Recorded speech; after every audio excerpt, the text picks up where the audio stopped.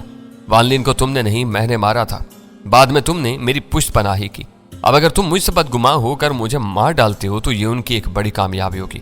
تم خود ہی اپنے غدار کے قاتل کو سزا دو گے اور تمہارے حریف خوشیاں منائیں گے۔ میں نے اپنی مدافعت کا پہلو اجاگر کرتے ہوئے کہا، لیکن انہیں میری حویلی پر کیسے کنٹرول حاصل ہو گیا؟ ڈان کافی حد تک ٹھنڈا ہو گیا تھا اور براہ راست میری آنکھوں میں دیکھ رہا تھا۔ اس کی ضرورت ہی نہیں تھی، وہ تمہاری طرح مکاؤ کے پرانے باسیوں کے سوائے ہمارے ساتھ باہر گئی تو بازاروں کی بھیڑ بھاڑ میں کئی مرتبہ ادھر ادھر ہو گئی تھی۔ ہو سکتا ہے کہ اس دوران میں ان میں سے کسی نے شوائے کو گھیرنے کی کوشش کی ہو، اس کی کسی کمزوری کی بنا پر اسے بلیک میل کر کے تمہارے خلاف استعمال کرنا چاہو۔ وہ اپنی کمزوری سے ڈرتی تھی اور تم سے بھی غداری نہیں کر سکتی تھی۔ اسی کشمکش میں اس نے خود ہی اپنی زندگی ختم کرنے کا فیصلہ کر لیا اور اس طرح تمہارے حاسد تمہاری حویلی میں بھٹکے بغیر ایک المناک واردات کو جنم دینے میں کامیاب ہو گئے۔ میری کہانی غیر معمولی حد تک مربوط اور قابل فہم ہو چلی تھی۔ تم یہ سب ایسے بتا رہے ہو جیسے ساری منصوبہ بندی تمہاری ہی رہی ہو۔ ڈان نے مجھے گھورتے ہوئے کہا، کہیں ایسا تو نہیں کہ تم بھی میرے زیر زمین حریفوں سے ملے ہوئے ہو؟ اس کے آخری فکر نے میرا خون خشک کر دیا۔ میں نے اپنی کانوں کو ہاتھ لگاتے ہوئے کہا، بار بار مجھ پر شبہ نہ کرو ڈان، میں ان کا چہرہ ہوتا تو وان لین کبھی میرے ہاتھوں نہ مارا جاتا۔ مجھے تو فخر ہے کہ میں نے اپنے ہاتھوں سے تمہارے غدار کو جہنم واصل کیا اور تم مجھ پر ہی شبہ کر رہے ہو۔ اور بعد کے واقعات؟ ڈان نے سوال کیا۔ پھر سارا کے ہاتھ سے واڈکا کی بوتل لے کر ڈھکن کھولنے کے بعد منہ سے لگا لی۔ ایک طویل گھونٹ اپنے معدے میں اتارنے کے بعد اس نے بوتل سارا کو لٹا دی۔ بعد میں کچھ بھی نہیں ہوا، جو کچھ ہوا آج ہی ہوا ہے اور مجھے اس میں انہی لوگوں کا ہاتھ نظر آتا ہے۔ ڈان نے چند ثانیوں تک کچھ سوچا، جیسے میرے بیان کی صداقت کا حساب لگا رہا ہو، پھر پوچھا، وہ کیسے؟ میرے آنے سے پہلے تک تمہیں اندازہ نہیں تھا کہ وان لین تمہاری دشمنی میں کتنا آگے جا چکا ہے۔ اس وقت تک تم دعوت نامے جاری کر چکے تھے۔ ہو سکتا ہے کہ وان لین زندہ ہوتا تو وہ بھی تمہارا مہمان ہوتا۔ تقریب میں بہت سے ایسے لوگ آئے ہوں گے جو درپردہ وان لین کے ہمدرد ہوں۔ ڈان نے مکہ لہرا کر میری بات کاٹ دی اور پرجوش لہجے میں بولا، بس میں سمجھ گیا، یہ سب وان لین کے دوستوں کی سازش ہے۔ میں ان سب کو فنا کر دوں گا، چاہے تمہیں معلوم نہ ہو کہ آج میرے 17 مہمان شدید زخمی ہوئے۔ میرے بچپن کے دوست نشیکاؤ کی دیدہ دلرانہ قتل کے علاوہ 3 آدمی کچل کر مرے اور 2 بوڑھی عورتوں کے ہارٹ فیل ہو گئے۔ اتنی بڑی تباہی کے بعد تو میں مکاؤ کو جہنم بنا دوں گا۔ تمہاری باتیں میرے دل کو لگتی ہیں۔ وان لین کے قریبی ساتھیوں پر یہ رات بہت بھاری پڑے گی، میں انہیں مزید ڈھیل نہیں دوں گا۔ ڈان شیشے میں اتر آیا تھا۔ میں نے دل ہی دل میں خدا کا شکر ادا کیا کہ وہ میری حاشیہ آرائی سے متاثر ہو کر وان لین وانی کہانی میں الجھ گیا تھا۔ وہ مکاؤ کو جنت بناتا یا جہنم، مجھے اس سے کوئی غرض نہیں تھی۔ جس شہر کے جواری شرطوں میں اپنی بیویاں ہار کر دوسروں کی بیویاں جیتنے کو خواب دیکھتی ہوں، اس پر قیامت ٹوٹنی چاہیے تھی۔ میں تو بس اپنا اور اپنے ساتھیوں کو تحفظ چاہتا تھا۔ ہو سکتا ہے کہ وان لین کے سارے قریبی ساتھی اس سازش میں شریک نہ ہوں۔ قدر توقف کے بعد میں نے مساویانہ انداز میں اپنی رائے ظاہر کی، لیکن مکاؤ میں تمہاری بالادستی قائم رکھنے کے لیے ان کی سرکوبی ضروری ہے۔ آج تم اپنے حریفوں کا یہ کاری وار رہ کر خاموش بیٹھ گئے تو کل مکاؤ کے دوسرے غنڈے بھی ہمت پکڑ لیں گے۔ میں یہ سب باتیں بہت اچھی طرح سمجھتا ہوں، اس نے جذبز ہو کر کہا۔ میری باتیں شاید اس کے تازہ زخموں پر نمک پاشی کر رہی تھی۔ میں نے اپنی پوری عمر اسی میدان میں گزاری ہے اور میں اپنے حریفوں کے سر کچلنے کی اہمیت سے اچھی طرح واقف ہوں۔ مجھے خوشی ہے کہ تم اپنے اصل دشمنوں کو پہچاننے میں کامیاب ہو گئے ہو، ورنہ میں تمہاری برہمی سے بہت زیادہ خوفزدہ تھا۔ مجھے ڈر تھا کہ کہیں تمہاری تمام تر عزت افزائی کے بعد تم اس حسین اور نازک شیش محل کو ہمارے مقبرے ہی میں تبدیل نہ کر دو۔ ڈان پہلی بار اسودہ انداز میں ہنسا اور مربیانہ انداز میں بولا، تم بہت معصومانہ انداز میں باتیں کرتے ہو۔ آئینوں والی اس خوابگاہ کے لیے شیش محل کا نام تمہیں پہلی بار سوچا ہے اور یہ اچھا نام ہے۔ یہ شیش محل حسین اور پرتعیش ضرور ہے مگر نازک نہیں ہے۔ یہ تمام آئینے بلٹ پروف ہیں۔ ریوالور یا پستول تو درکنار 7 ملی میٹر کی رائفل کی گولیاں بھی ان آئینوں پر خراج تک نہیں ڈال سکتی۔ بیلجیم کی وان ہاگ کارپوریشن نے یہ بیش قیمت آئینے میرے علاوہ صرف امریکی حکومت کو فراہم کیے تھے۔ امریکہ میں ایسے آئینے وائٹ ہاؤس میں نصب کیے گئے ہیں۔ چاہو تو ان آئینوں کی مضبوطی کو آزما سکتے ہو۔